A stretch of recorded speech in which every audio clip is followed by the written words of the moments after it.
मोह सकल व्याधि कर मूला। मोह हो गया, अभिमान हो गया। सकल व्याधि कर मूला, संसार की हर व्याधि की जड़ है मोह, अभिमान। गरुड़ के लिए अभिमान होता है। मुझ में कितनी ताकत है। राम जी बंधन में बंधे और राम जी को मैंने छुड़ा दिया। इस अभिमान को लेकर के वो गरुड़ ब्रह्मा के पास पहुंचा और ब्रह्मा ने जब गरुड़ की बात सुनी तो ब्रह्मा जी समझ गए इसके लिए तो अभिमान हो गया। तीन में क्या कहूं? तो ब्रह्मा जी ने कहा गरुड़ ऐसी बात नहीं है, वो परब्रह्म है, परमात्मा है, तुम क्या कह रहे हो? हर जीव अपनी प्रशंसा सुनना चाहता था। दूसरे व्यक्ति से अपनी प्रशंसा सुनना चाहता है कि कोई मेरी प्रशंसा करे तो उसको और आनंद आता है।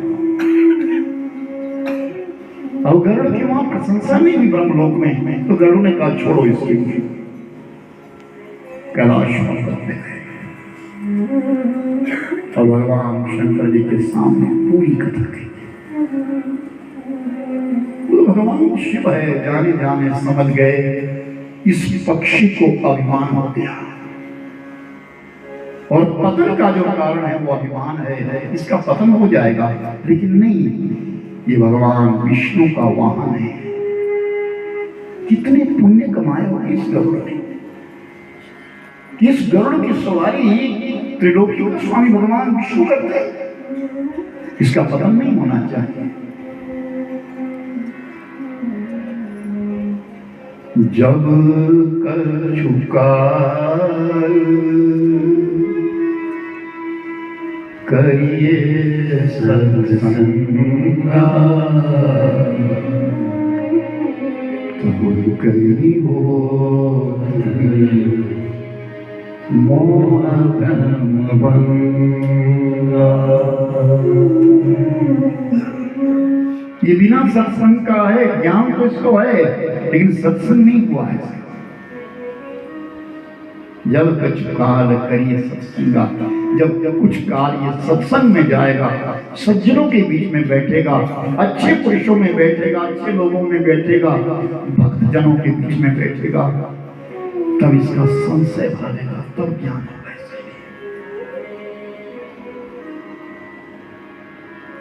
भगवान शंकर जी ने विचार किया कि मैं इसको ज्ञान नहीं दे सकूंगा, ये मेरी बात सही से समझ नहीं सकेगा, अभी ये अभिमान में ये मेरी बात नहीं समझ सकेगा। इसलिए कहा जा गरुड़ उत्तर दिशा में एक नीलगिरी पर्वत है, उस नीलगिरी पर्वत के ऊपर चले जाओ और उस नीलगिरी पर्वत के ऊपर एक कौवा बैठा है जिसका नाम है काकभुसुंडी। वहां पर कुछ दिन जाकर के सत्संग करो। जब कछु काल करिए सत्संगा, जो कुछ काल तो सत्संग करेगा, सत्संग में जाएगा, तब तुझे ज्ञान होगा, तेरा संशय बचेगा। गरुड़ जी ने अपने पंख फैलाए और नारायण नारायण नारायण शब्द पंखों से आ रहा है। गरुड़ जी निकल गए, कैलाश पर्वत से सीधे चले गए और जब नीलगिरी पे पहुंचे तो क्या देखा? बड़ा सुरम्य वातावरण है, बड़ा पवित्र वातावरण है उस नीलगिरी पर्वत का।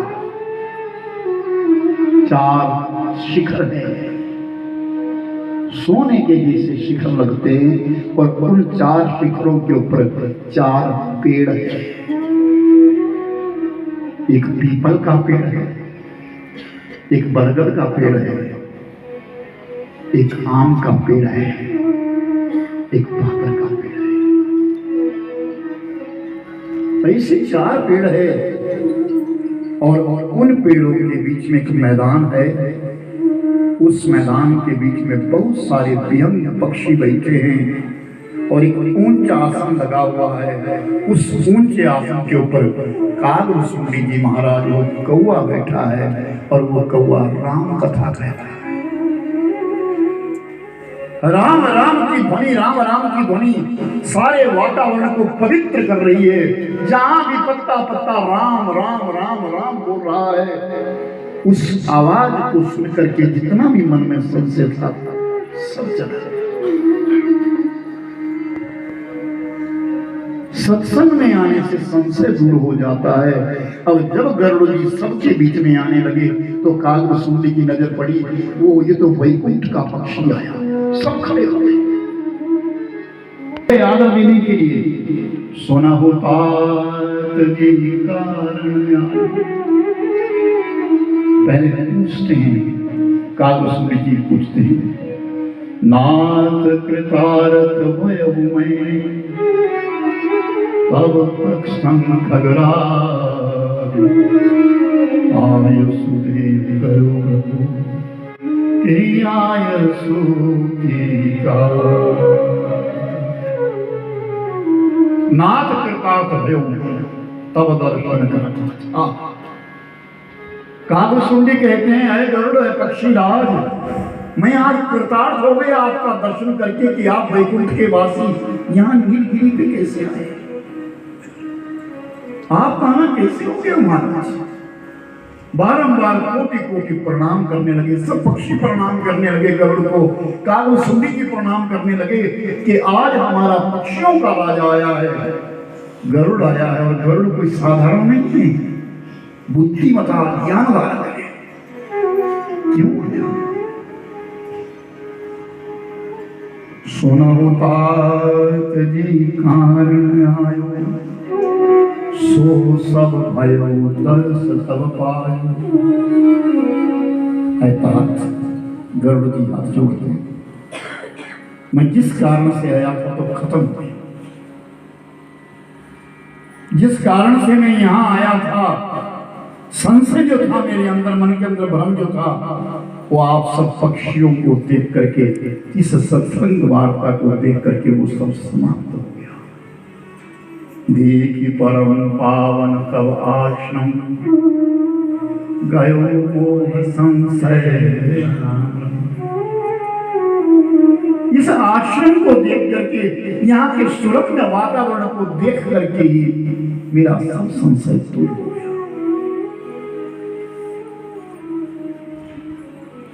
तो कागभूषुंडी जी कहते नहीं महाराज, आप कोई साधारण नहीं है।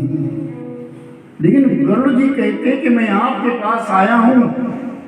भगवान शंकर जी अपने मुख से आपकी बड़ाई कर रहे थे। उस बड़ाई को सुन करके मैं यहाँ आया और जो कुछ उन्होंने कहा ना, सचमुच ही मैंने पाया है। अब इस कथा को जो है, उत्तरकांड की कथा जो कल प्रारंभ करी है, भगवान का गृहस्थाश्रम, ये कागभूषुंडी जी सुना रहे हैं गरुड़ के पास। अब गरुड़ जी ने कहा कि मेरे लिए राम कथा सुनो।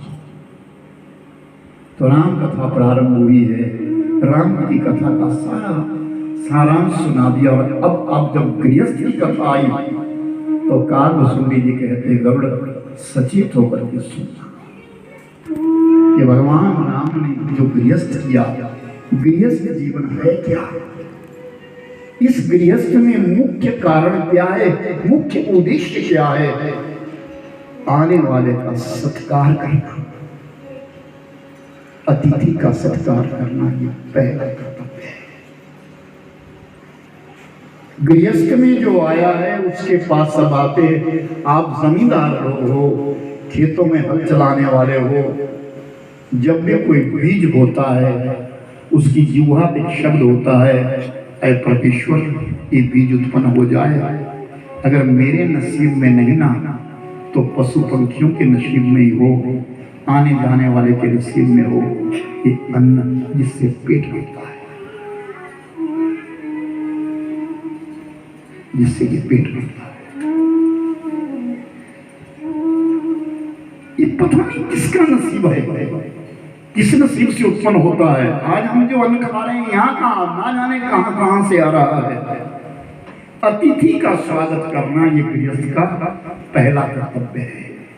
और जब अतिथि तुम्हारे यहाँ रह जाए, आ जाए, और जब वो जाने लगे तो उस अतिथि को विदाई देना ये गृहस्थ का मुख्य कर्म है।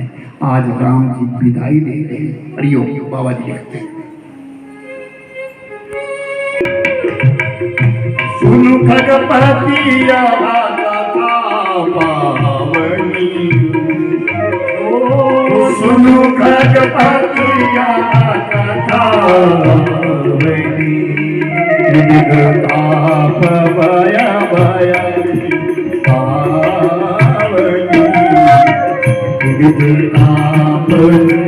ताप महाराज कर शुंभ विषेका, महाराज कर शुंभ विषेका, सुनहि लली नरविपति विवेका, सुनहि नरविपति विवेका, जे सकाम नर सुनाई गावे, जे सकाम नर सुनाई गावे, सुख संपत्ति नाना विधि पाए, सुख संपत्ति नाना विधि पाए, बार बार वर मांगयो